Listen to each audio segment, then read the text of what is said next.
Y estamos acá en la cancha, estamos en el Bernabéu donde viene Messi con la pelota, lo ve a Ronaldinho, la pide Ronaldinho, gol. O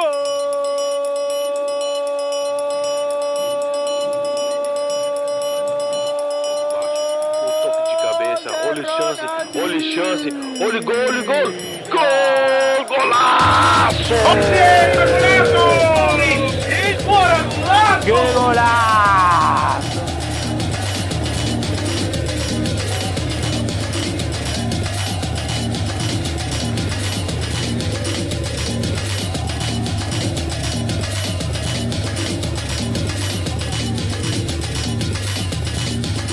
Ladies and gentlemen, it's been a long time.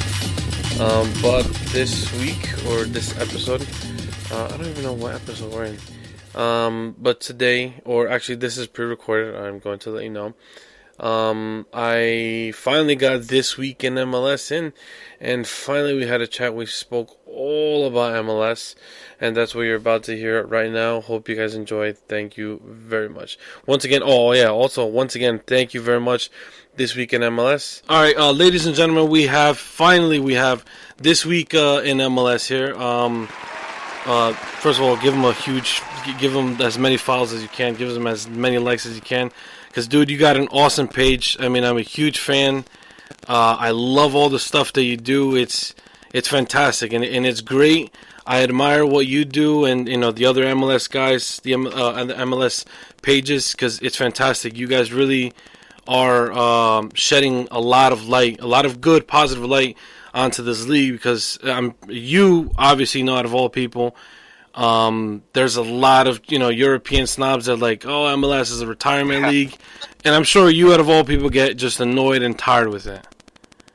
Yeah, well, I actually send Mimi Boy to kill off the Euro snobs, but so yeah, he takes the credit for that.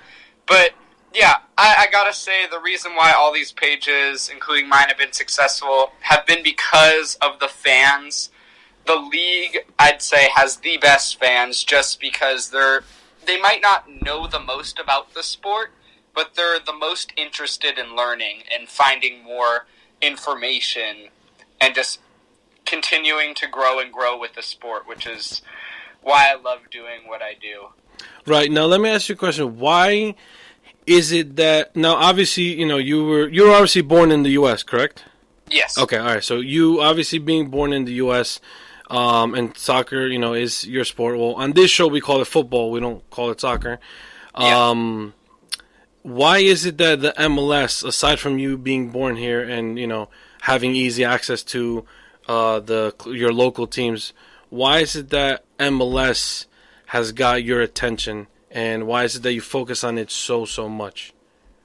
Well, I think the way the league is set up is a very intriguing option to most Americans, and I think that's why I fell in love with it. The fact that a new team could win every year. There's not a team that's usually on top of the table every single season, and you just know they're going to be at the top, and there's not a team that's always on the bottom.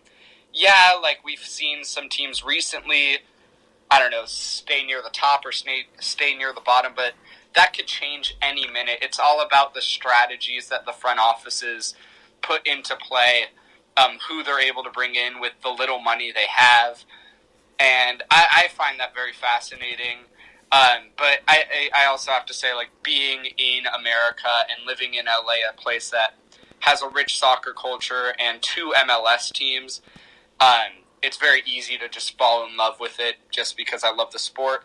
And looking on the other side of things, it's hard to pick and choose a team that plays across the world that I'm going to root for and just like be all out for. That it's hard for me to find that club, just because I'll never really see them play unless I visit once.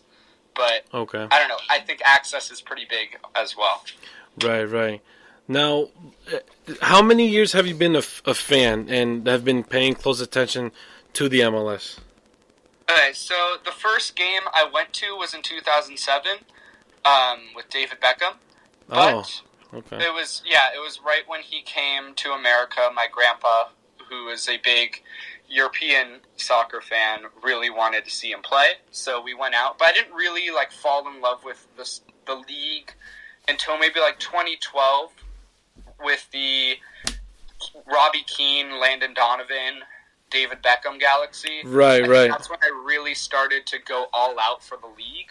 And since then, I've just been a huge, huge fan, trying to learn everything, every single player, every single stat. Yeah. Since then, what have you seen that's been a negative? Let's start out with the negative. What have you seen that's been negative from the MLS till now? That if for an example, if you were in Don Garber's position, that you would change. Yeah, this is actually a question I think about a lot. And I think the number one thing is the fact that every year we're seeing less and less Americans in starting lineups, which could be seen as a good thing. Hey, we're attracting all this talent from other leagues, so why would we need Americans? But at the same time, this is an American league, and a huge part of this league and what this league needs to accomplish more of is developing their homegrowns and college players and American players and developing them at the level of how Germans are developing their players in Germany. We need more of that, and we could still be the stepping stone into Europe, and we need to be that stepping stone for American players, but we need to be able to develop those American players more and have them in our rosters first. Right, yeah. Yeah, I'd see that. I understand that. That's true. Like FC Dallas. By the way, this is Fernando. FC Dallas does a great job with youth development. Exactly. New York Red Bulls did a great job with their youth development. I really haven't heard a lot about Seattle, but I remember that in the beginning when Seattle first came in, they were doing good and they were playing a lot of their young players. They're doing very good jobs. It's just all 24 teams need to be doing that at the minimum. So it's I get where you're coming from with it, and I do agree with that. Like, I love the fact, because I'm an avid, biggest Red Bull fan you probably will ever meet. I love the fact that my team actually plays our young guys. You get me? I really, ever since, we probably only got a couple of, I would call them big guys because of that. They come in the game every day and they put their heart out. But the main squad, they're all American. You get me? Yeah, exactly. And if you look at starting lineups from 2012, when I really started watching till now, you will see just less and less Americans. A big decrease, And there's only certain teams that are continuing to actually do it. And if you look at them, those are the teams that continue to be successful. Yeah, and I think actually a lot of the teams that aren't doing it are the expansion teams coming into the league. Because it's they're coming in and they're like, well, we need to have these big players because we don't know what our younger guys can do. They don't have faith, and you have to have kind of faith in your guys. Yeah, exactly. If you look at an Atlanta or an LAFC per se, I think they're a good example. They don't really have Atlanta has some guys. They have some big young name prospects like George Bello, but those guys never actually get into the starting 11. Yeah, I haven't seen them like that. Exactly. Yeah. What now? So is that the only thing that you would change if you were in the position to be able to change anything? Well, I wouldn't be adding all of these expansion teams, but it is what it is. Don Garber what is your point on that? On adding 3 teams, every season, every other season that's been going on.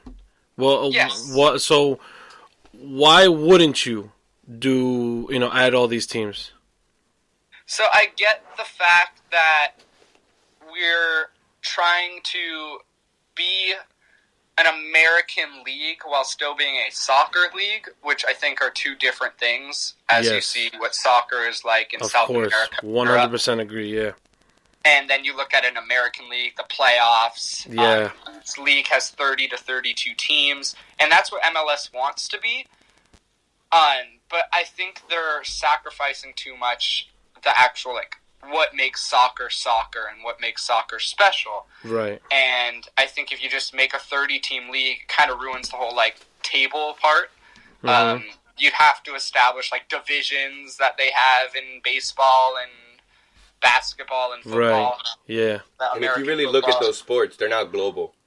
They don't Yeah, and I don't want they don't that. power the world. You get me? It's not like around the whole world everybody knows about our basketball players because there's only one league. You get me? Really? Yeah.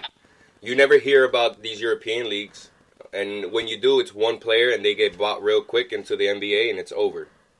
Exactly. So I agree with you with that. I feel like the MLS need to I think back off of that part of it. Release the cap span. Like there shouldn't be a cap span.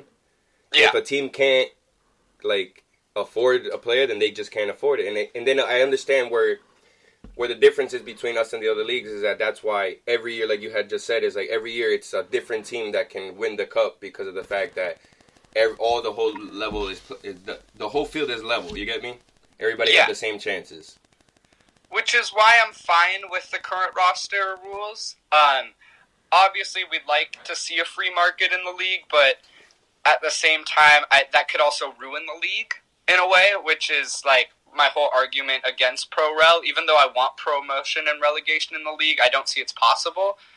I could go through that if you'd like. Yeah, you know what? Because I am dying. I mean, ever since I've really got into understanding MLS, I've been dying to just yell on top of my lungs at Don Garber, like, dude, add it. But I do understand there are, things that need to be in place in order for that to happen. So give us your point of view on why do you think it should and why do you think it shouldn't. All right, so promotion relegation.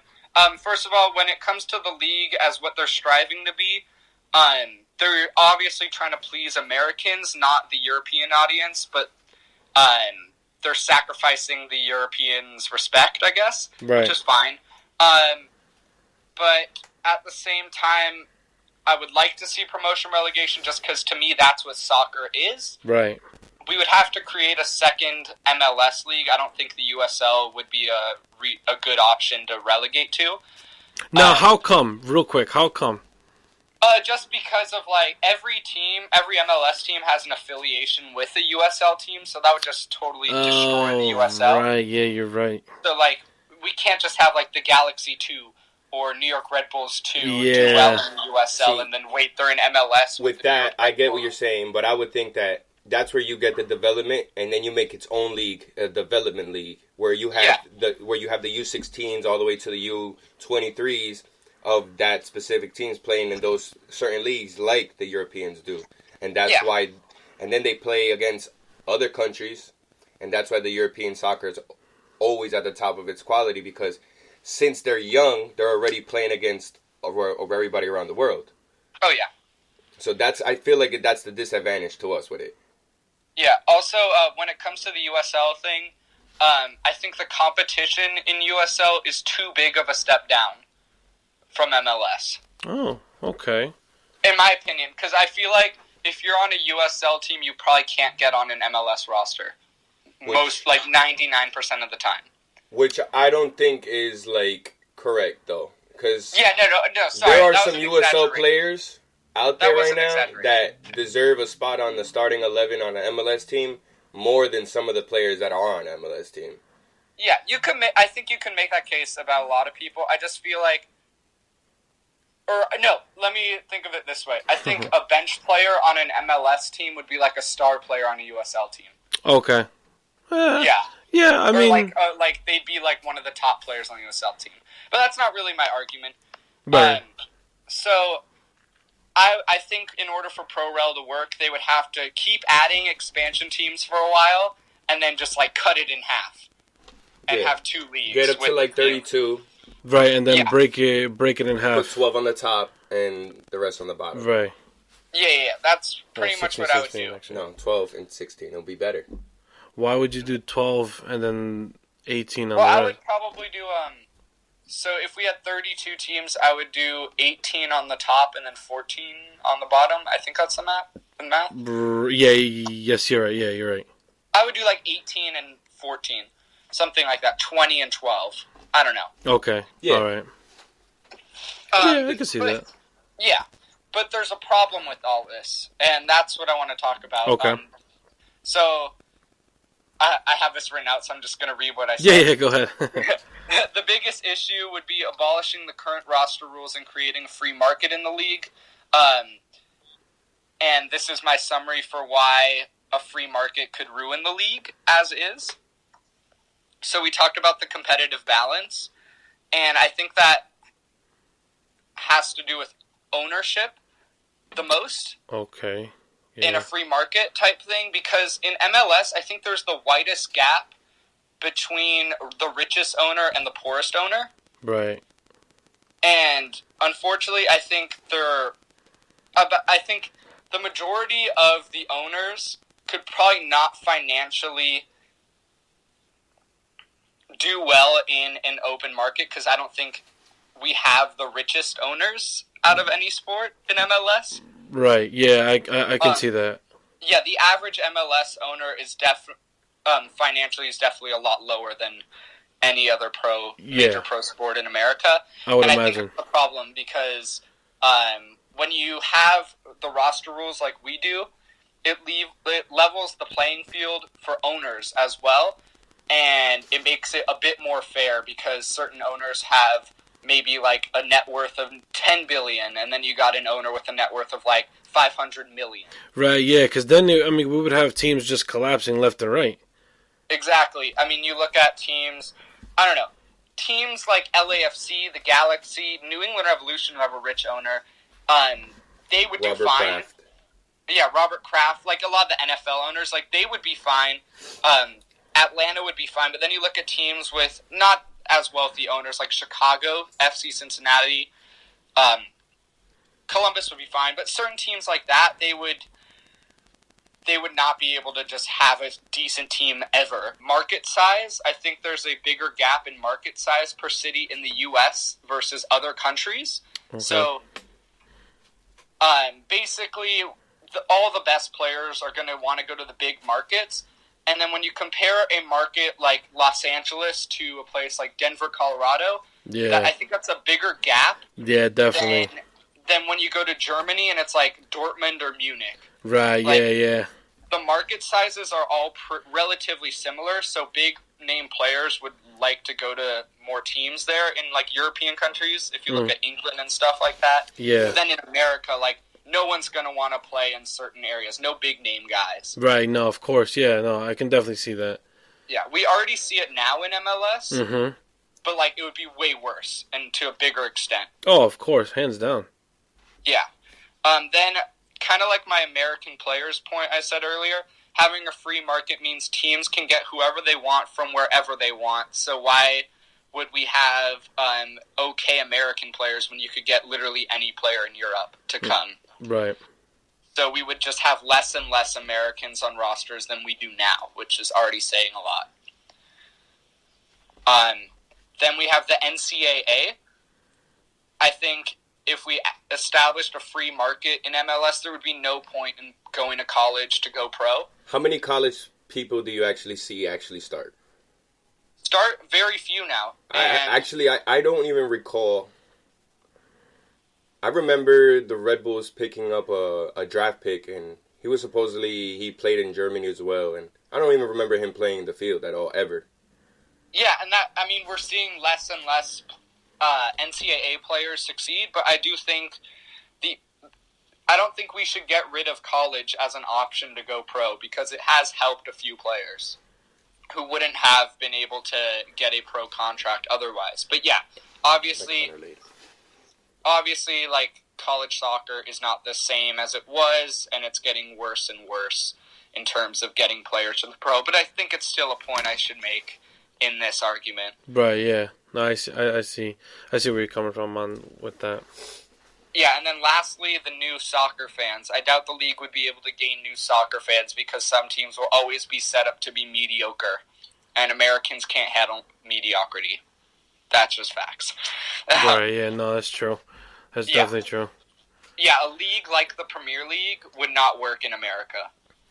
Yeah, no, I don't think so. I don't think so. I mean, it's just... the culture's different. The way they view things are different. And, the United States is completely different from literally any part of the world. So it would be difficult to even implement, like, the South American League here. It would be, very, very difficult. Yeah, exactly. Just think about, I don't know, let's take a team like Huddersfield in the EPL. Let's pretend they're from Atlanta. Okay. And we're in this free market league. Atlanta fans would not be existent. I don't think anyone would give a crap about Huddersfield. Right, yeah, true. And I think that would just be bad for growing the sport in this country. If we had teams that are always just going to be okay, like that, will never really have a shot at the title. Exactly. Yeah, no, that's true. Damn, man. Yeah. You bring up a good point. Well, various good points that I never thought of. Yeah, so that's like my argument against promotion relegation. Of course, I would like to see it, but I'm also a big How about this soccer better fan. one? How about if they were just to take out the playoffs and whoever wins at the end of the season is the champion? Well, I mean, I'm down for that. I think the MLS playoffs are really fun. Yeah, they're fun and like they're intriguing and everything, but in the reality, like I don't know if you played soccer, but when you play a whole season. Oh yeah. And that last game, and I did the whole season, and we done it, and it's basically for nothing. It's just so I can get a better seed. In the reality, That's true. We get the supporter shield because of the supporters? We gave that to them. You get me? We made that for them. The supporters did. So in reality, what is besides the number one seed, and besides from this year, there was not really no advantage for being the number one seed. I think besides for the past 2-3 years it's been like that if you're number one seed you get home advantage. Yeah. So besides from that, what's the advantage from being the best team in the league? So I could tell you guys are Red Bull fans just by this question. Since 96. He's like, all right, so I get the rage. You guys are Red Bull fans. No, but it's not even on just as the Red Bull, because it has happened to the Red Bulls and it's happened to other teams as well. Oh, yeah. No, you rarely see a number one seed win the MLS Cup, and I think that is a huge problem. Supporters Shield needs to have more meaning, and it needs to have more praise, because no one remembers the Supporters Shield winning team from, 2002. I was going to try to call it out, but I don't even remember. No, it's so true. I think the last one, it was... I mean, I bet you could come up with who won the MLS Cup every year, in a number of seconds. But, I can't name a Supporters Shield team from 1999 or whatever. I mean... Right. I think it's Mutiny. Stuff like that. I can name the MLS 99 is Cup. Mutiny. Yeah, I can name the MLS Cup winners pretty much every single year, but other than if we go back beyond 5 years, I probably couldn't name a Supporter Shield winner for you just off the top of my head. Right, and I think that's a problem with I only know how I think things are 15, going in the league. 18, and 13. Yeah, no, I'm a Galaxy fan, and I don't even remember the Supporter Shields. No, they're not held with any meaning. Now, quick question: with the DPs, why don't the DP rule apply to you guys? Or how do you guys get around it all the Talking time? about the situation that happened this summer or this winter. Well, what they could cut Giovanni. Yeah. So, now we have 3 DPs, and we're totally legal. Considerably, you have 3 DPs. Under the pay range, you have 3 DPs. Under the pay range. Well, I'd say we'd still have 3 DPs now. Cutting Giovanni Dos Santos. Last year I think was a bigger issue, having Zlatan not be a DP. How are we able to do this? I think the Galaxy got lucky that Zlatan was willing to get paid way less than he's worth. Everything that happened last season was technically legal. It shouldn't have been legal, but it was. Zlatan should not have been paid $1.5 million. We all agree he should be one of the highest paid players in the league. If not the highest. Yeah, if not the highest. Obviously, he's the most marketable. But oh yeah, definitely. Had we kept Giovanni Dos Santos, I think we'd have a better discussion about this. But I'm glad they chose to get rid of him rather than sell Roman Alessandrini, even though he's injured, or let Zlatan go to Europe again. What do you think about the altercation with Zlatan and Son Johnson? So I was there. The problem is, it was hard for me to see the exact angle. So from where I was, I didn't see anything bad, but then you look at the replay and you obviously see the choking or whatever it was. And I think he's going to get fined. Unfortunately, I mean, it's Zlatan. I hate to say that, like, players get, like, rewards or, like, priority, but, like, the league is going to make sure that their big-name players are in games. So they're probably going to... So I don't see any suspensions ever given to Zlatan. I think they're just going to keep fining him. I think it should be a hefty fine, but, yeah. I agree with you. I kind of think Sean Johnson should get a fine also. Oh, yeah. Because I kind of feel like he made it happen. Like, there was no reason to step up to him that direct. He literally made a 180 and walked straight into Zlatan. Yeah. I did see that, and that was given a yellow. I don't think it deserved to get anything more than a yellow. Maybe a nice little fine. It won't be a big one.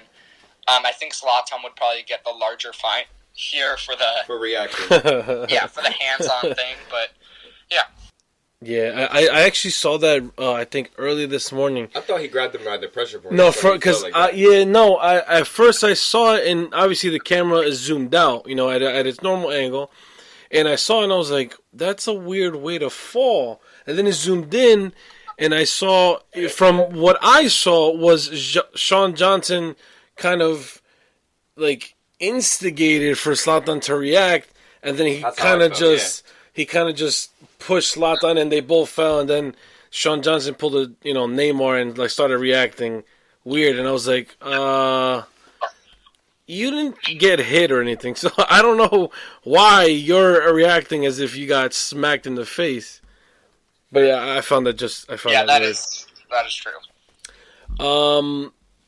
Now, damn, I just had my next question. Oh, what do you think happened to, despite the fact that Atlanta lost their head coach and Miguel Almiron, what do you think has happened to them from last year, from only a couple months ago till now, to the point where they don't, to me personally, they don't seem as fierce as they were last year and the year before. Yeah, so, and I agree, and I think that actually has to do with the coach. I don't think they downgraded, right, by getting Frank de Boer as much as, like, people think they have. People think Tata's the best by far, blah, blah, blah, whatever. But now that you have... He's like, whatever, okay. No, I mean, sorry. No, it's all right. Hey, all honesty, man. It's all good. I don't think he's, like, the, like, greatest coach, like, all hail Tata Martino. Yeah, like no. Atlanta fans been like. Exactly. I just think it's a style change that we've seen with Atlanta United. I think last year they were all high press a lot of the time. But I have noticed them sitting back a bit more this year. Okay, yeah. I feel like it's hard to press when you don't have the player to press. Like, that is true. I understand they brought in Pity Martinez. Right. Yeah. But he's a forward. They had a forward. Right. They needed something to connect their defense. They need a number 10. Offense. They need a number 10, yeah. So they basically got another guy that was a great player, but they're trying to put him in a position that's not him. Like, now they have two great forwards, but how is the ball flowing to them? But they don't have a distributor. Right. And when Nagby played with Almiron, it was actually really... I don't like Atlanta, but the way that they play together, it's actually, like, phenomenal. Right. The way they push and the way they did it. You know, you can't take away from that. Right, that's and true. Nagby's been in the championship, the playoffs. He knows how to get there. Yeah. He did it with Portland. Yeah. He did it with Atlanta. He'll do it, I think, with any team. Well, actually, yeah. And I 100% agree with that. I would like to add, I think Atlanta has been a lot better in the past month than they were. Like, they started very, very shaky. Because they didn't play the board's game. And I feel like now they're playing more of his game. They're trusting him. And it's showing. Right, yeah, they're playing a lot better. And they're getting results now, which is great. They're not scoring like they were last year, not any crazy titles. But, I mean, I got to say their defense has looked excellent. I think adding Miles Robinson into the starting lineup, a nice young, fresh legs in there, has been terrific for them. And I think we're going to start seeing them rise up on the table a bit more. I don't think they're like the supporter. Oh wait, they didn't win the supporter shield last year, but I don't think they're going to be like the most dominant team in the league like they were last year. Right. But I do think they're going to be an Eastern Conference contender. I think they could have a big shot at getting back to the MLS Cup. I'm not really worried about this team. Now, let me ask you a question. Since you are in LA based and you go for LAFC and LA Galaxy, Yeah. What has been the biggest difference or anything interesting that you can tell us ever since the arrival of LAFC, and what has it done to LA Galaxy? Okay, so I have mixed feelings personally. So I've seen it all, and Right. it's been great. And LAFC has actually really helped grow the sport in Los Angeles. My one thing is, a lot of people who weren't into soccer and now are because of LAFC, they're acting like LAFC or the LA Galaxy never existed, which is a problem with me, given the fact that most historic franchise. Yeah, exactly. But I love the different mentalities each fan base has. And I think that doesn't get talked a lot about, even though like they're very fierce rivals, the fan bases, and we've seen them fight and fight. I literally witnessed a fight this week as I went to that really? I was at that soccer event. That's right. Yeah, I saw that. I saw that on your story. Right. Yeah, so that went crazy. But it's interesting because like both of the franchises are just so different in how they're run, and so you go to a LA Galaxy game, and you're with their fan base, and it's all like family oriented. It's like, welcome to the family. My son over here, this little Sparky, is like a second generation season ticket holder. You know, our family. We bring our whole family. We got 8 to 10 seats. You know, Right. our the supporters groups, like they're like brothers and sisters and Okay. anything in between. And then you go to LAFC games, it's like, we're gonna fight you. What? Yeah. Like, the fan base at the LAFC fan base, and it's honestly gnarly. I like it. It's cool. All right. But yeah, they're like, if you're not one of us, you're dead. Wow. It's like that mentality. Like they're almost like a gang mentality in their supporter group. Wow, And that's crazy. That actually sounds a lot like when I used to have season tickets at the Red Bull Arena. I mean, Yeah. it was ridiculous. I mean, if because it was me and my fiance, we had season tickets for a good 3 seasons, and if we didn't stand up and clap and sing every single song, they wanted us out there. And at one point, because I don't know over there in LAFC and LA Galaxy, but here in the Red Bulls, the supporter section is the cheapest season ticket you can get. Now, obviously, we were very tight, you know, because we had our first apartment, et cetera, et cetera, et cetera. So we were paying for the season tickets alone, and we were like, you know what? It's cheap, you know, and it seems fun. But after a while, you know, especially me being very passionate about the sport, I wanted to just sit down and enjoy the game. But it's like, no, get the fuck up and sing with us. If not, get the fuck up. And they would throw stuff at people, like throw food or cops, whatever. If you're not up and singing, you're getting your ass beat. I mean, verbally and possibly even physically. I have no idea.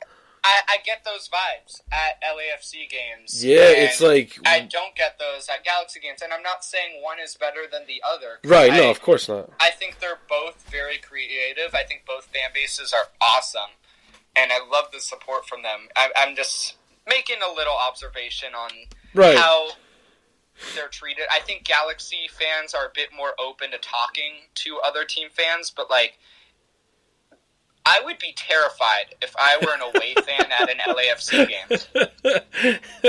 There's a reason why the away section at LAFC is on the highest level and very tucked away in the corner.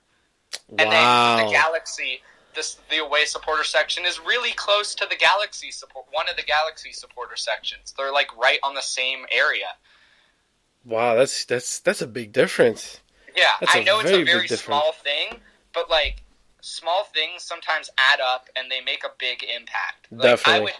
If I were, I don't know, just because you're Red Bull fans, if I were a Red Bull fan at the Bank of California Stadium, I'd be shitting myself. Oh my God! They're All right, pretty intimidating. I'd say LAFC fan base pretty intimidating. I'll make note, and I'll never go to an LAFC game. Never. Just like show up in black. Show up in black and just have a Red Bull jersey under ready to walk out the stadium. Yeah, but I will say there are also things that are really cool. Galaxy, they have their foundations and everything, but I think what I like about LAFC is how the players are very accessible. And they always, I mean, you'll see players at the end of the game at LAFC just go down the aisles of place, or not aisles, but go down the field and just sign autographs along the lines. Just sign everyone's stuff. And that's so cool. I love that. At the end of the game, if you're able to get down to the lower club, all the players just go out and get food and eat and drinks with fans and everything. And I think that's really cool. Yeah, it's very nice and intimate. Wow, that's awesome. Yeah, so like if you could get to the lower club, which is, I mean, you have to get like a special wristband, or like you have to get tickets that give you that access. But if you have that access, you're able to just like chill with players at the end of games, and it's so cool. Wow, dude, that's awesome. Yeah, that must be a great experience. I mean, now, let me ask you: do you not get nervous at all? Like, don't you get like those butterflies in your stomach? But at the same time, you're like, shit, I hope I don't fuck up. I hope I don't fuck up. I hope I don't fuck up and say something stupid. You know what I'm saying? Do you get, or are you, at this point? I mean, I would imagine at this point, you being experienced, you're like one of the bros, right? Yeah. Well, I've never been nervous when meeting athletes. Actually, no, when meeting soccer players. Because when I meet soccer players, I mean business, and like I turn that on. I don't know. I have I have a switch that I could just like turn on, right? And like I don't get nervous. Now musicians, on the other hand, like I literally just can't speak. Like every time I've met a musician, I've like how do you tell someone that they've like their songs about sad things like mean so much to you? Like how do you tell an artist that? Like, yeah, no, I wouldn't know. Yeah, I'd probably shit my pants. Yeah, like. How I feel like with musicians it's different because like they touch you emotionally, but like soccer players, yeah, you might like them or you might dislike them, but it's not, they don't have like that, I don't know, that soul feeling to you. Right? Yeah, exactly. Like, scared. True. I mean, I bet it happens a bit more in Europe when you see like a guy like Ronaldo or stuff. But I don't really of course. Yeah, I don't really talk with the biggest name players. Like I mean, Vela has no idea who I am. Stuff like that. Like, I would probably be nervous talking to Vela, Zlatan, big names like that, Wayne Rooney. But when it comes to, like, the household, you know, the guys that I've seen grow up and stuff, like, I want to just talk with them and stuff. It's a bit easier. And, I mean, it certainly has gotten easier now that more of them know me, but, yeah. That's awesome. Now that we mentioned players, who is the biggest player that you've ever met? Doesn't have to be MLS. It could be, during the summer when we have the Intercontinental Champions Cup, I think it's called? Yeah. Yeah, it could be one of them but who is the biggest player that you've ever met? Do I do a biggest name or biggest meaning to me? Do both, now that you brought it up. Okay. Well, biggest name... This was like as me being a fan, but I met Donovan back in the day, and that's awesome. That was amazing. It was just like it was a very lucky. I don't know how I was able to pull this off, but it was just like a meet and greet at the end of a game for fans. Oh, nice. I was very young then. I was like, or not very young, but I was like 12. Oh, damn. Yeah, it was crazy. I'm just seeing a dude like that. But the player that means the most to me, he's been my favorite player since 2013. Okay. Just like my favorite soccer player ever, for some reason. But Lee Win, when I met him, yeah, I saw that on your page, and I was like, I'm guessing this is his favorite. It has to be. Yeah, Lee Win has been my favorite player since 2013, and when I finally got to meet him last season, and then he followed me on Instagram right after I met him. Whoa. That was like the best moment. That was like my favorite moment ever. Wow, dude, that must have been awesome. Yeah, and I was very nervous meeting him. He was probably the player I was most nervous meeting. Now, what attracted you to, I mean, is it his playing style or just the genuine guy that he is, or what is it that? What is it that drew you to him? A number of things. One, his hair was amazing. Oh yeah, I love that guy's hair. And just like the styles that he went through, I thought were the coolest. Yeah, definitely. Fell in love with him as he. I mean, he has an incredible story. I don't know if you've ever seen, like, they have a documentary about him on YouTube. It's like 20 minutes, but it's so good. Just like the odds he faced, kind of. Okay. I mean, he was seen as someone who would never make it, but then sort of did. Then went all the way to Vietnam to play and became a star out there. Oh wow. So, yeah, he's actually from Texas, which is interesting. Oh, and then he got cut by the Vancouver Whitecaps and then got picked up by the Revs. And then all of a sudden, boom, becomes a star. Yeah. And I love that story. I've always loved his playmaking ability. Certain things he does off ball, really, really fun to watch. And yeah, obviously the hair, all the hairstyles he's gone through. The name, Win. Yeah, I know. I remember I think it took me like 2 seasons. I was always like, how do you pronounce that goddamn name? And then I remember watching, because I think it was a playoff, Rebels versus Revs, and I remember the announcer saying "win." I'm like, there's nobody with WIN. I don't see anything like that. Yeah. And then finally one day I was like, dude, that's how you pronounce his name. I'm like, you fucking kidding me? It took me 2 goddamn seasons to figure that out. Why didn't anybody fucking tell me? I was just so pissed. I'm like, oh, okay. And it is interesting. I mean, the way you spell it, but the way you pronounce it, I'm like, dude, that's sick.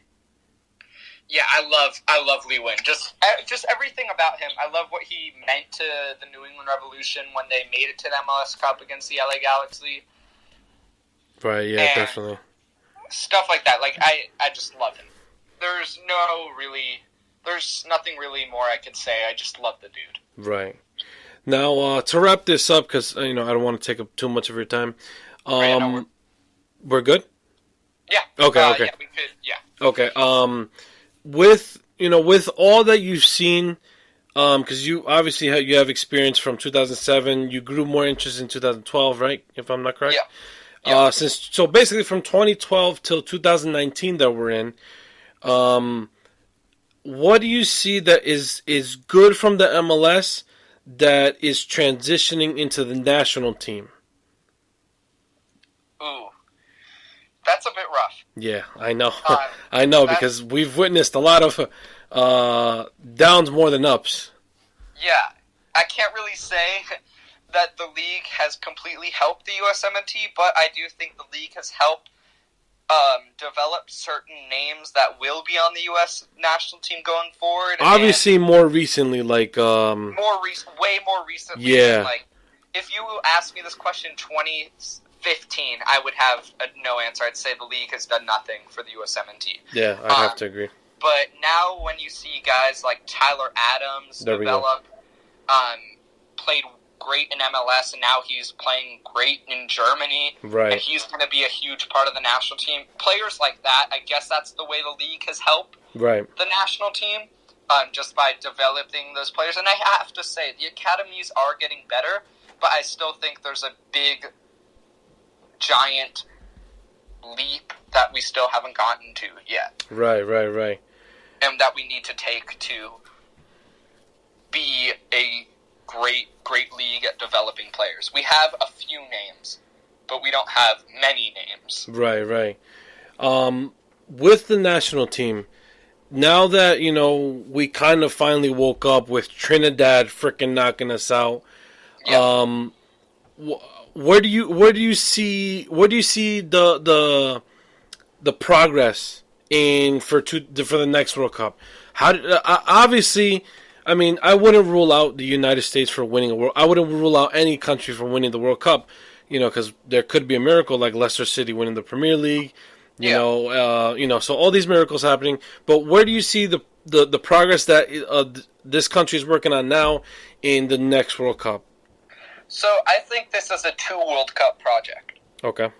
I think we're going to have a group of guys now that will be with us for both the 2022 World Cup and the 2026 World Cup. Right. And a lot of the guys won't be in their primes till the 2026 World Cup. Right. So to me, because we're hosting it and because we're going to have all these young talents in their prime, yeah, we don't know how they're going to turn out, but if they turn out the way we think they can, my goal, I know it's a reach, but I want to win the World Cup in 2026. Wow. Obviously, we want to win the World Cup every Of course. year. Yeah. But I think that's going to be the do or die year. Really? With everything I've said. Do I think it will happen? Probably not. Well, we got to stay optimistic, of course. Yeah, you got to stay optimistic, and I mean, everyone needs to reach for the moon. Yeah. And, I mean, you know that old saying, reach for the moon and you'll end amongst the stars. Yeah. But yeah, I'm reaching for the moon here, but I think the plan is for this 2022 World Cup, first of all, make it, and then kind of make a statement. Right. Whether or not we advance from the groups or not, just have, like, one thing happen, like, whether we, like, upset the number one team in our group, something like that. Right. Where kind of like what we did in eyebrows. Kind of like what we did in 2010, if I'm not mistaken, right? Yeah, or 2014, exactly. or 2014. Yeah, 2014. Yep. Where I till this day I find it incredible how we made it out of what was it? U.S., Germany, Ghana, and Portugal. Exactly. If we could get out of our group, that would be amazing. Right. And we're probably going to be the like third best team or fourth best team in our group.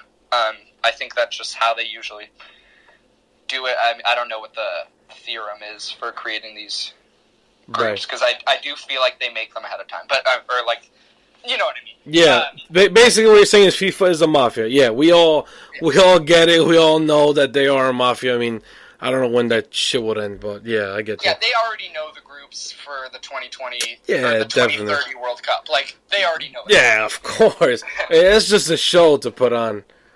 That draw, If we could make a statement at the 2022 World Cup, whether it's get out of our group or just, like, upset one team for one game, that's going to give us a lot of confidence heading into 2026. Right. And as our players continue to develop, I mean, we're looking at potential European stars. We're not sure.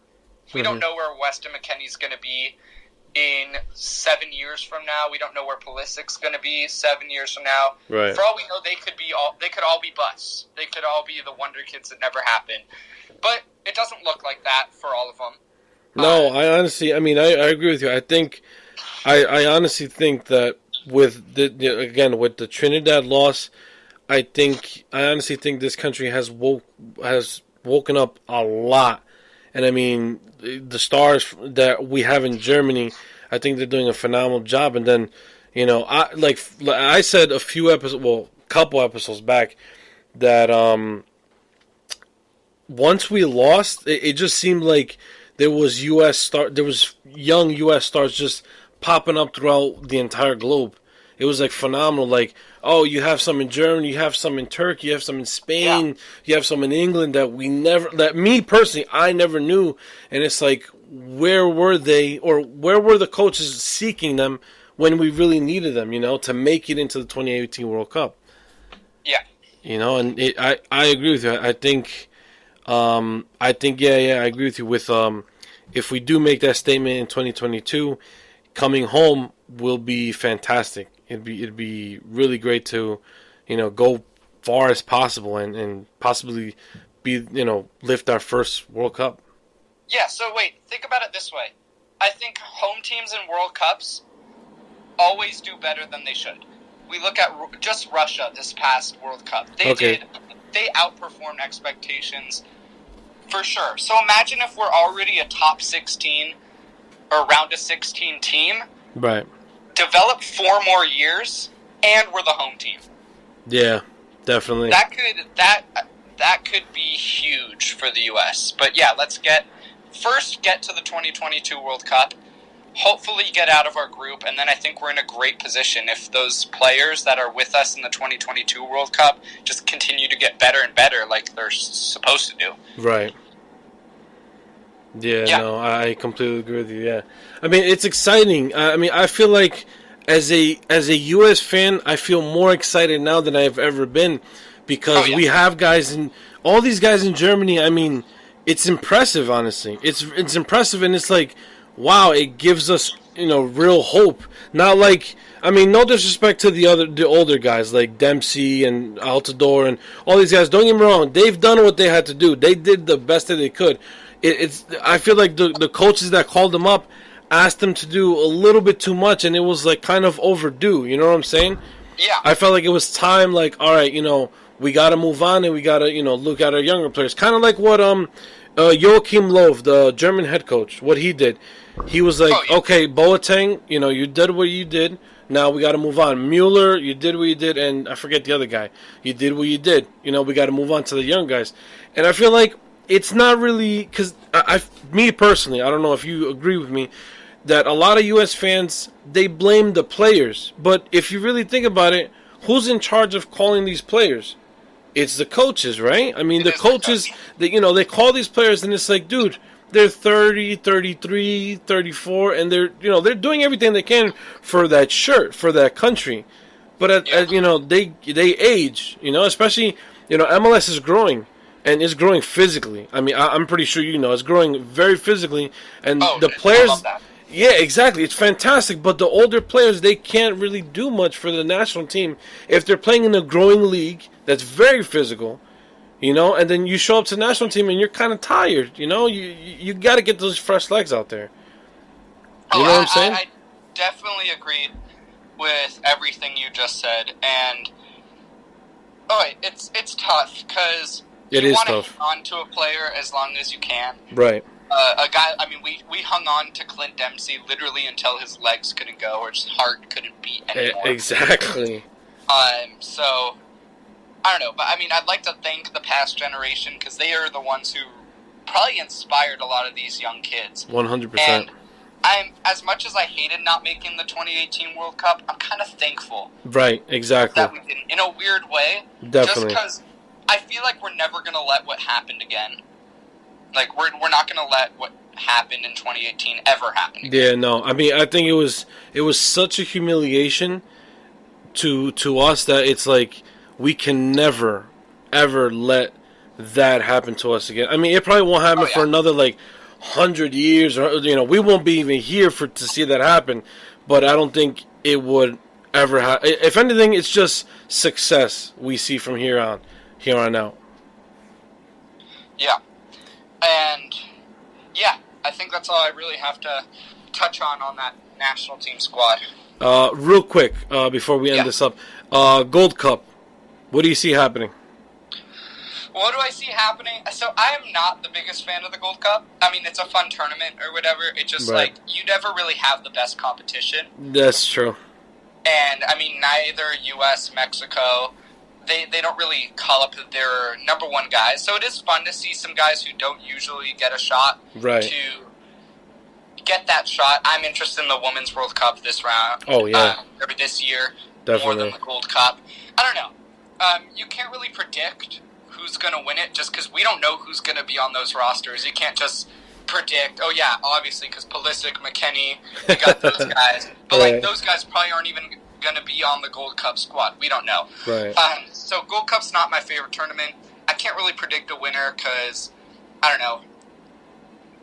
I'm just going to say the U.S.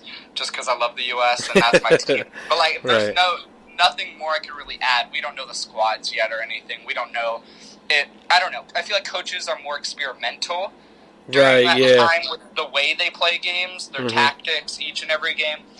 So the Gold Cup is interesting for that, but when it comes to competition, it's definitely not my favorite.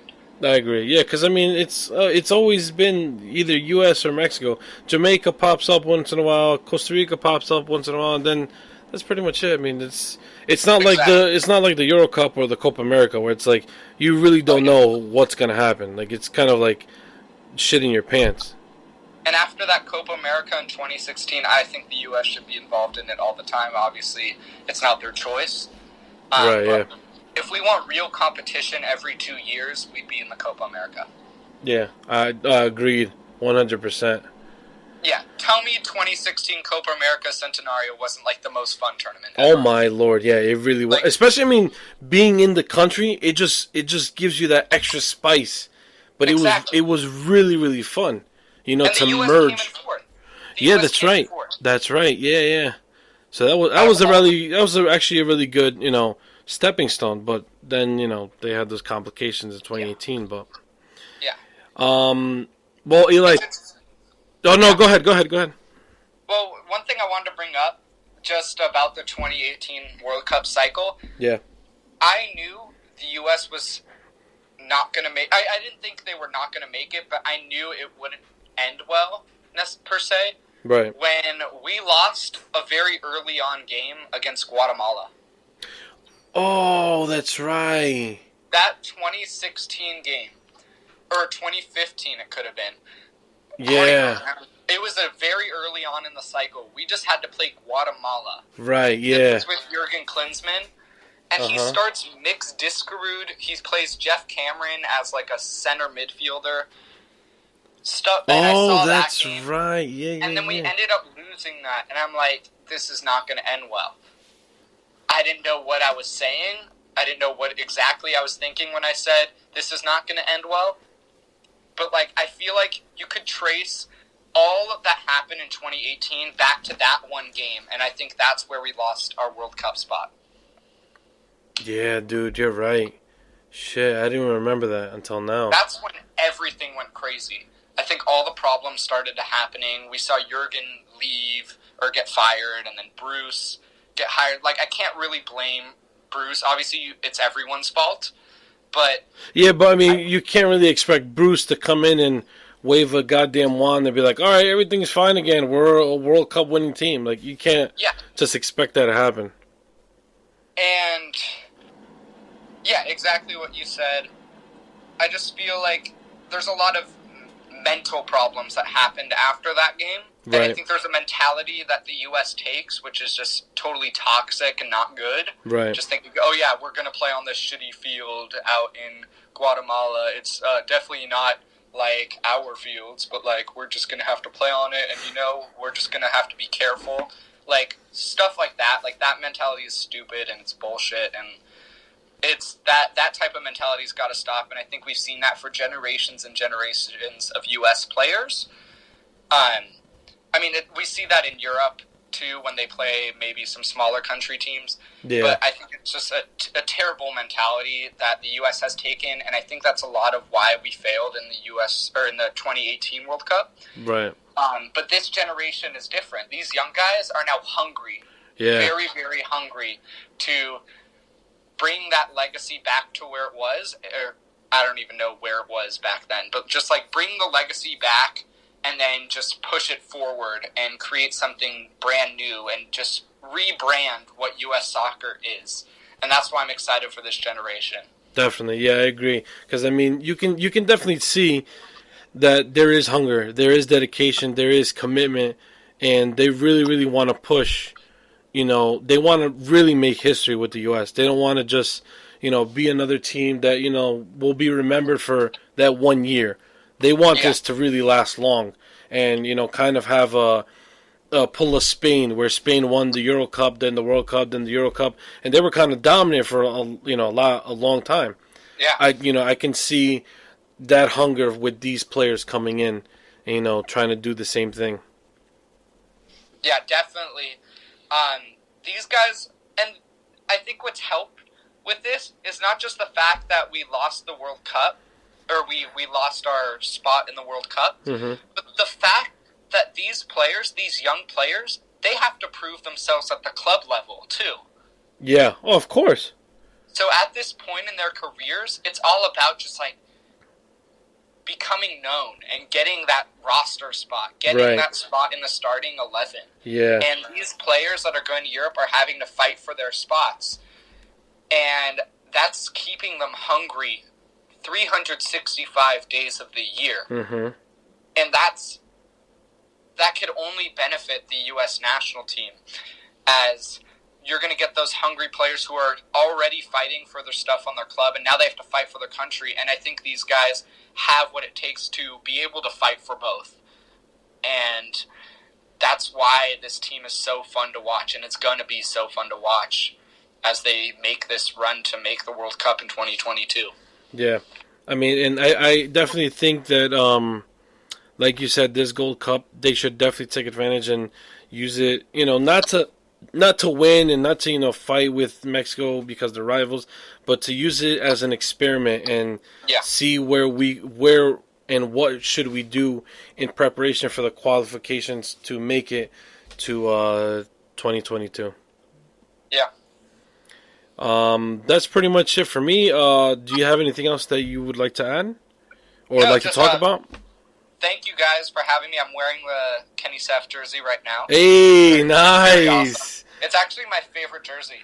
Oh, dude, awesome. Hey, I'm also working on getting you the All-Star one. I'm waiting for them. I'm waiting for Adidas to release it because I guess they don't release it till maybe like a month or something. But as soon as that comes in, hopefully you'll get 40,000 followers, so that maybe we could just slap that on there instead of 30. Oh, yeah. We'll keep it updated. Yeah. But yeah, thank you guys so much. I love this podcast.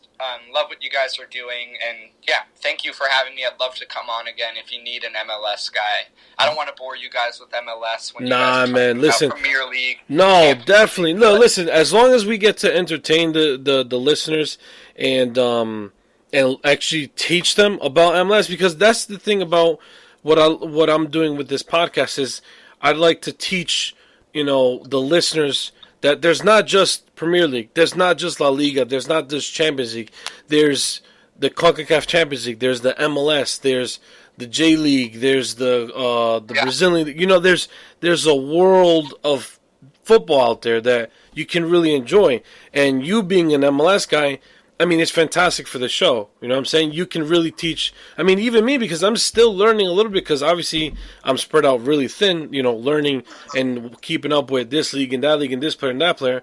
But you being an MLS guy, I mean, it's fantastic. And even with the other guys that you keep up with, spreading out the news with MLS, I mean, I think it's fantastic for the league. I think it's fantastic for this country.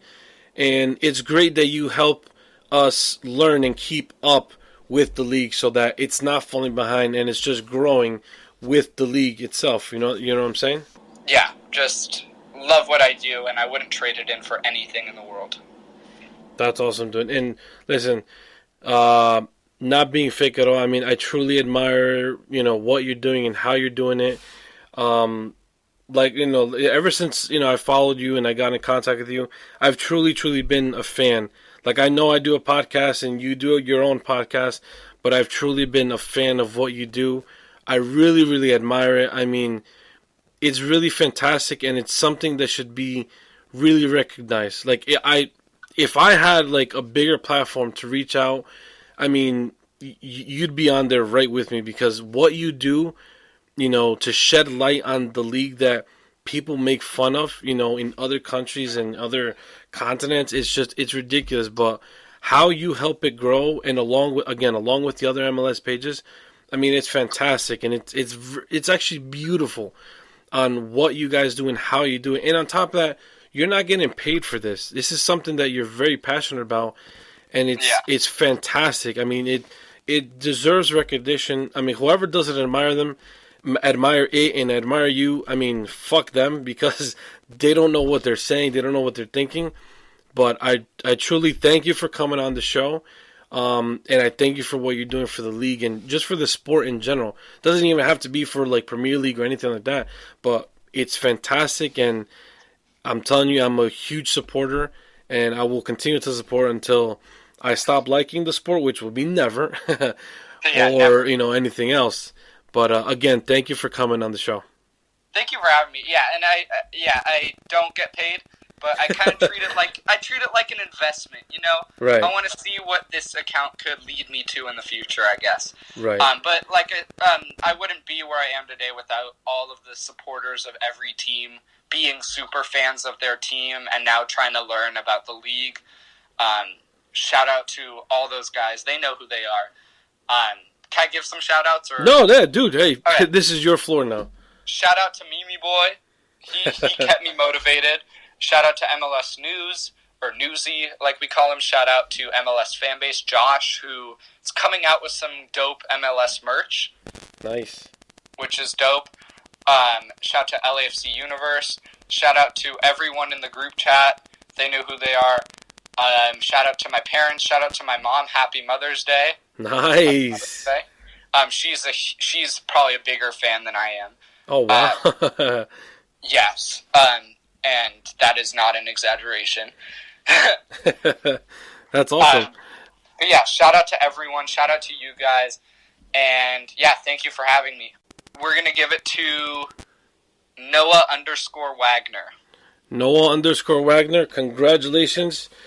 You win a free, you don't have to pay for shipping either. That comes out of my pocket. You'll win a free MLS jersey. If you're listening to this, I hope you are, because if you're not, this is going to be a real pain in the ass, because then I got to track you down, and I got to find you, message you. I'll track him down. You win a free MLS jersey of your choice. If you want a name on it, feel free to message us, and we'll get the name and number. And congratulations, you are the winner of the free MLS jersey contest giveaway. Awesome. Thank you. No, thank you.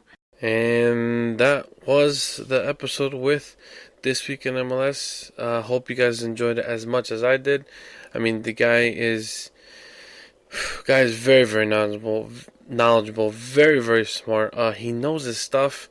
And, I mean, man, if he was in front of me, I would have just give him a big hug, round of applause, because, man, was I entertained. Thank you again, guys. A huge thank you for This Week in MLS. Hopefully we get him in more in the future. Guys, if you don't follow him already, number one, shame on you. If you guys want to learn a lot about the MLS and know a lot and what's going on with the MLS, he is the perfect guy and pretty much one of the only guys to go to.